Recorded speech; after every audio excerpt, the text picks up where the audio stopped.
او زمون مرکزی صوبایي او ضلعي ممبران صاحبان، زمونږه د یونین کونسل واډونو صدران صاحبان، سیکرټریان صاحبان، د NYO PSF شازلمو ورونو، السلام علیکم. د ټول نه مخکې خو زه د خپلو مشرانو ډېر زیات مشکور یم، ډېره شکریه ادا کوم. زما خو صحت نه جوړېده خو هغوی اډر وکړو، زه راپاڅېدم یو دوه خبرې وکړم. د ټول نه مخکې به زه د کراچۍ د خپل زمونږ چې کوم صوبایي قیادت دی، ضلعي قیادت دی یا زمونږ ورکران دي، دې ټول ته زه خراج تحسین پیش کوم چې په دې کراچۍ کې په دې حالاتو کې دی لګیا دي د پښتون د حقوقو دپاره دلته کې خپل جدوجهد کوي، خپل وخت خرابوي، خپلې پیسې لګوي، خپل ټایم خرابوي او د خپلو پښتنو وروڼو دپاره د دوی د حقوقو دپاره جنګ کوي، دلته کې لګیا دي. نو زه د دوی د ټولو ډېر زیات مشکور یم، ځکه چې دلته سیاست ډېر ګران دی. دلته چې زمونږ ته کوم مسایل راپېښ دي هغې کې دلته کې خپل حق غوښتل، دلته خبره کول، دا یو ډېر لوی ګران کار دی. خو زه شکر الحمدلله چې موږ الله پاک داسې مشران ناکړي دي او موږ به د دوی دپاره انشاءالله دا دعاګانې غواړو چې دوی له الله پاک ډېر عمر ورکړي او دغسې د پښتنو خدمت وکړي. وروڼو، دا د باچا خان بابا تحریک دی. موږ چې نن ټول دلته راجمع یو، موږ د هغې تحریک تسلسل یو، د باچا خان بابا د فلسفې تسلسل یو. موږ کې لالچ نشته، موږ کې څه خودغرضي نشته، موږ بې لالچه بې غرضه د دې پښتون کام د خپل باچا خان بابا په فلسفه باندې موږ لګیا یو او په هغې باندې موږ خپل د پښتنو دپاره جدوجهد کوو. نن که زموږ شهید امن بلور احمد خان شهید شوی دی، یا د هغه فرزند هارون بلور شهید شوی دی، د هغه چا سره ذاتي جګړه نه وه، هغه په پټي جګړه نه وه، د هغه چا سره نور څه ذاتیات نه وو، خو هغه که شهید شوی دی هغه د دې پښتون کام دپاره، د دې پښتون د بچو د مستقبل دپاره، د دوی د بقا دپاره شهید شوی دی. زمونږ چې کله نه باچا خان بابا دا تحریک شروع کړی دی، نو تاسو وګورئ د هغه وخت نه زمونږ د عوامي نیشنل پارټۍ شهیدان، که هغه کیسه خوانۍ وګورئ، که هغه لیاقت باغ وګورئ، که هغه بابړه وګورئ، که هغه زمونږ د 2008 نه 2013 پورې هغه چې کوم دوري حکومت و په هغې کې شهیدان وګورئ چې زمونږ مشران، زمونږ MPA-ګان، زمونږ ورکران کم از کم 900 کسه شهیدان شو. وروڼو، تاسو وګورئ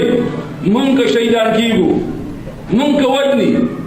د هغې نور څه وجه نشته، د هغې صرف وجه دا ده چې پښتون او بیا د باچا خان بابا ورکر، د باچا خان بابا سپایي دا نران دي، دی خپل حق اوچ په زور غواړي د سړي نه، نو په دغه باندې مونږ شهیدان کیږو. او د هغه وخت نه مونږ باندې دا ډلې شروع دي، مونږ شهیدان کیږو، مونږ د چا نه یریږو نه. که مونږ یریدی زمونږ په حکومت کې بشیر احمد خان بلور صاحب چې کوم ځای کې به دماکه وشوه د ټول نه مخکې به دی حاضر و. دغه شان زمونږ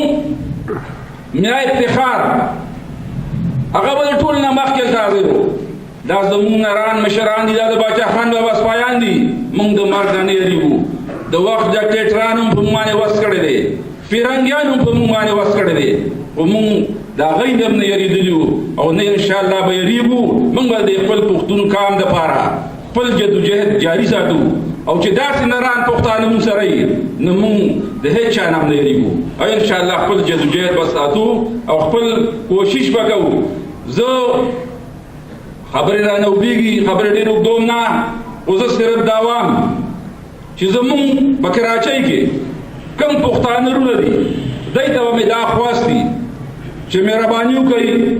تاسو سره په چم ګاونډ کې، تاسو سره په محله کې ګیر چاپېره پښتنو له دعوت ورکوئ، په دې پوهه کوي، ځکه چې زمونږ بدقسمته وروڼه پښتانه په دې نورو پارټیو کې چې کوم دي، زه حیران په دې چې تاسو وګورئ د پښتون کام دپاره یو پارټي چې کومه خبره نه کوي، واحد عوامي نېشنل پارټي د پښتون دپاره خبره کوي د پښتون دپاره ځان وژني زمونږ په 2013 په الیکشن کې چې کوم مونږ باندې هلته چې هغه ډز ډوز شروع کومې دماکې شروع وې دغسې دلته په کراچۍ کې دغسې په پښتونخوا کې چې زه خپله ما په 2013 کې د پی کې 35 صوبایي الیکشن کړی و چې د کمپین دوران کې زما جلسه وه او په هغې کې چې مونږ واپس راتلو زما ورور اختر منیر په هغې کې شهید شوی و او د هغې ورځې نه په الله مې قسم ما الله سره دا لوس کړی دی زما نیکو هم خدایي خدمتګار و زما پلار هم چې کوم په افغانستان کې جلا وطن و اعظم بابا دې الله پاک وبخي داسې نور زموږ ډېر مشران دا ټول په افغانستان کې یو ځای وو او د هغې ورځې نه ما الله سره دا لوس کړی دی چې زه زما یو ورور نه که زما ورور زما بچي زموږ ټول پکې شهیدان شو خو موږ ورته تحقیق نه رسېږو ځکه چې تاسو وګورئ د یو پارټۍ هغه زموږ وړی موږ دا نه وو چې هغوی دې شهیدان کړي یا دې مړه کړي خو موږ له صرف سوچ پکار دی زموږ د پښتنو له سوچ پکار دی چې د دې عوامي نېشنل پارټۍ مشران شهیدان کوي ورکران شهیدان کوي اخر په څه باندې شهیدان کوي دې پښتنو له سوچ پکار دی خپلو ګریوانونو کې قتل پکار دی عزیزانو زمونږ دپاره ولې بل څوک نه راپاسي زما تاسو ته دا خواست دی چې تاسو به ټول راپاسئ دا خپل کشران